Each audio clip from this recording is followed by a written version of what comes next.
Hello there, fellow chess players. My name is Mark Eremenko, and today we'll have a look at a motif called Discovered Attack. This is a relatively easy motif, and the idea is that you do not have to prep or reposition your pieces.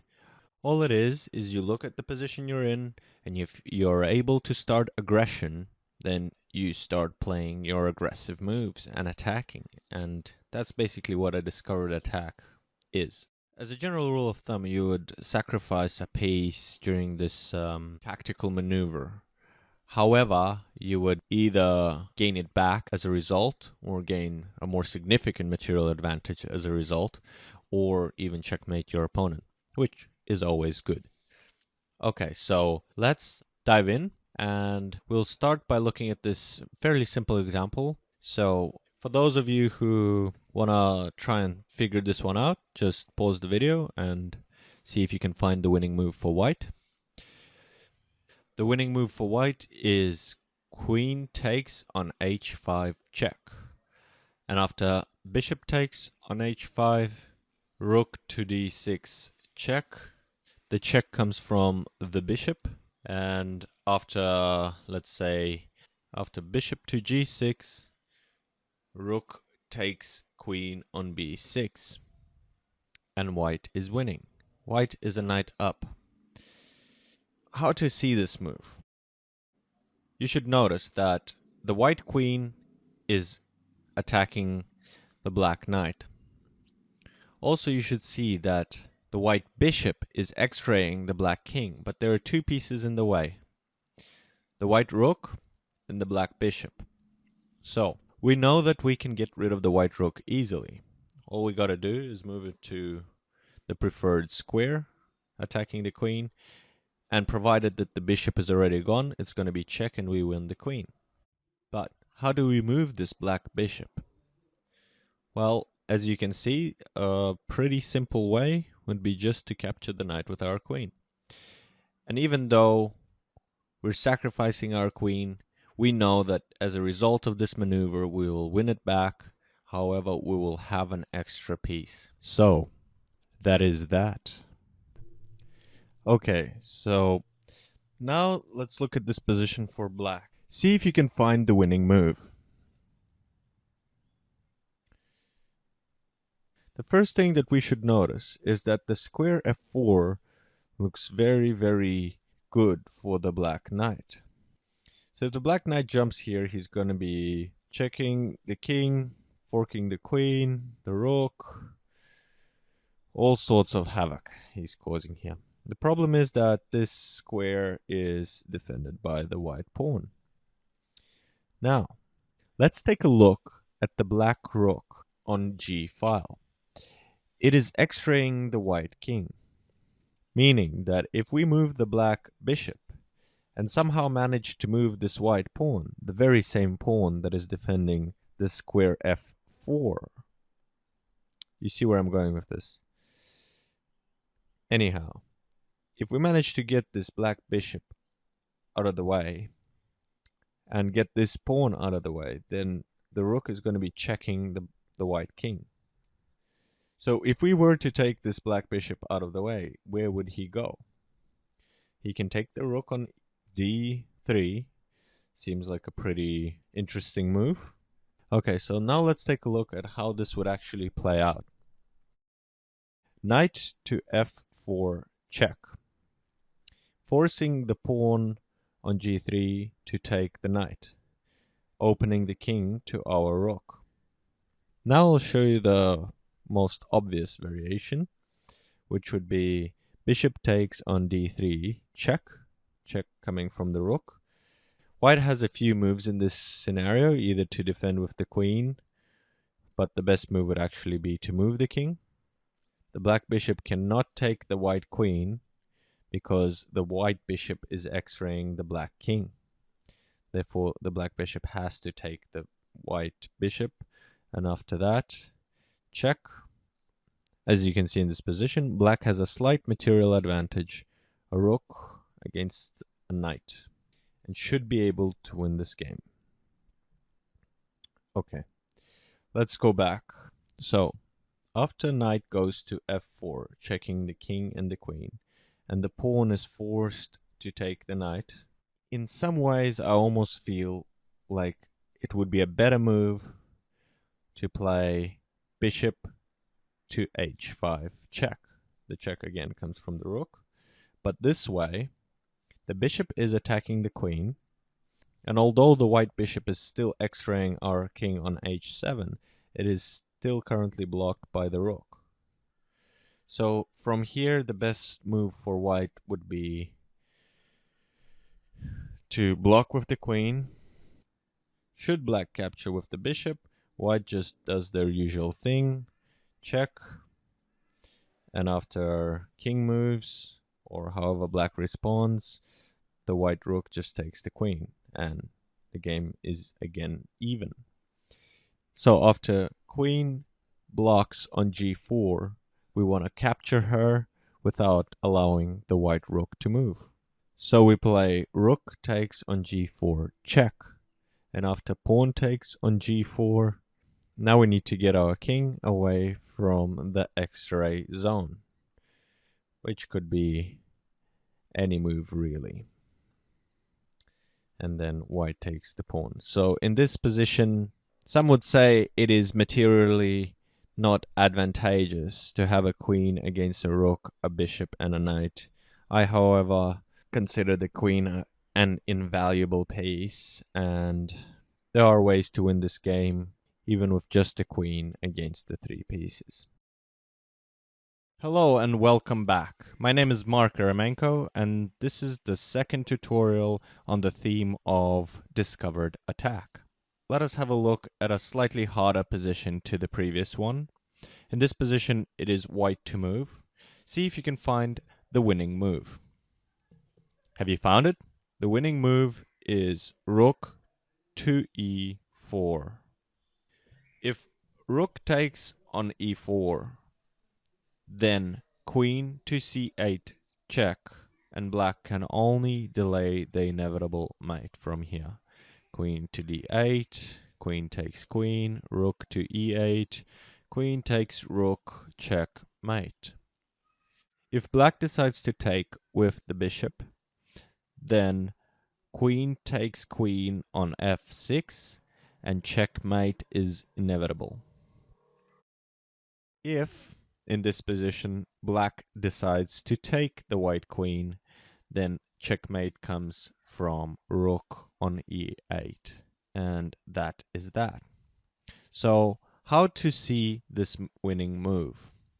First of all, we should notice that the white queen is technically x-raying the square g7, meaning that if the black queen moves and we move our white rook, we can checkmate the black king. Okay, what else do we see? We can see that the black king has no place to go from here because the square g7 is currently protected by our bishop. That means if we somehow manage to get either our queen or rook on the 8th rank, it will be checkmate. We should also notice that black is currently staring down the square e1 checkmate. However, the white queen is defending this square. So the conclusion of this analysis is that we need to try and force either the queen or rook to move away. Rook from the 8th rank and queen from the diagonal a1 h8. And as I demonstrated at the start of this video, rook to e4 is the way to do it. Okay, so now let's look at this position from black's point of view.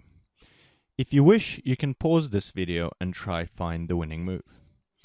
I'll give you a little hint.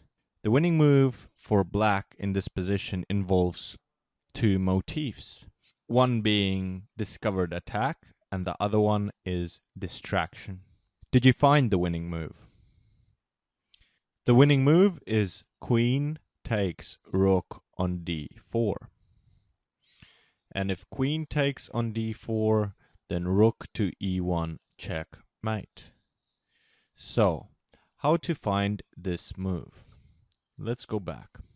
If you look at all the ways black pieces are threatening white, the most obvious one would be rook to e1 checkmate. The only defender of square e1 is the white queen. And on top of that, the black queen has a discovered attack on the white rook. So after capturing the white rook, we are forcing the white queen to either take the black queen, thus distracting it from square e1, or move away. Meaning we just took the rook for free. Hello and welcome back to the third tutorial on discovered attack. My name is Mark Eremenko, and in this tutorial we'll have a look at the position in front of you. This position was taken directly from a game played between Avi and Thomas in Hastings in 1934. White to move. See if you can find the winning move. Okay, so before I show you the winning move, I would like to analyze this position with you. What do we see? White wants to checkmate the black king. The white queen could have already done so on g8. However, the rook on f8 is protecting that square. So potentially, if we remove this rook, we can checkmate the black king. So how do we remove the defender of g8?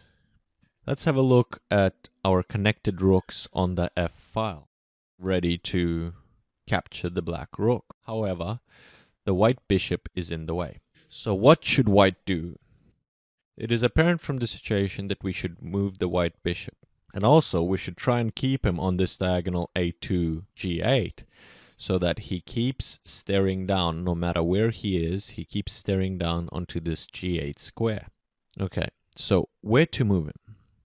It really doesn't make much of a difference where you move him in this situation. However, a very classy move would be bishop to d5, and that is the winning move. So let's look at a couple of variations. If after bishop to d5, black plays rook takes on f2, then white plays queen to g8 checkmate.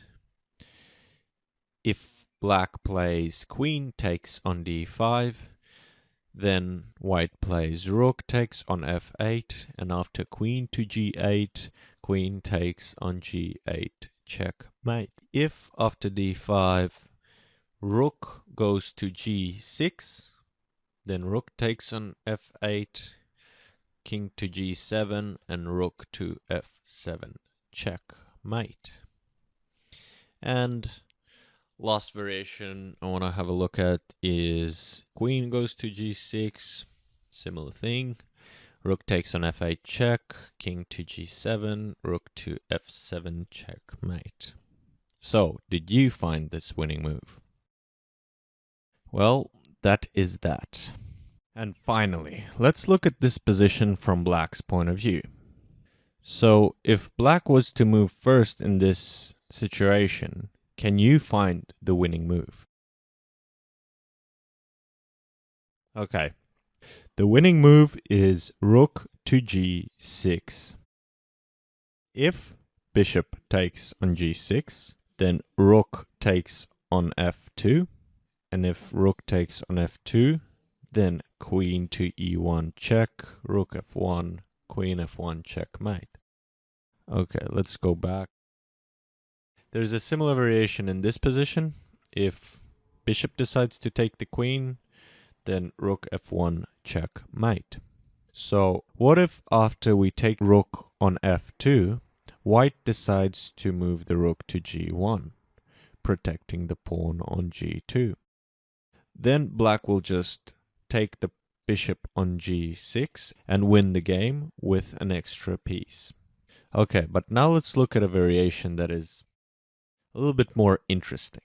Let's say after rook to g6, white plays queen to d2. Then black would continue with rook takes on f7, rook takes on f7, queen takes on g2 check, queen takes on g2, bishop takes on d2 check, forking the king and the rook, and after king moves to g1, if black takes the rook on f1 with check from the black rook, then king takes bishop and the position is equal. Black is one pawn up. That's about it. There is an opportunity to gain a significant material advantage, and that would be bishop to d5 check.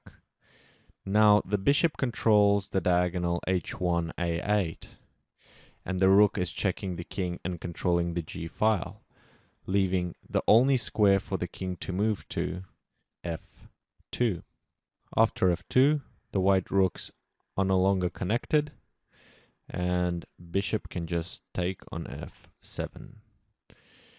Now we have an extra piece, and there is much less pieces on the board. Definitely a winning game for black. I hope you enjoyed this tutorial. Have an awesome day, and remember, practice makes perfect.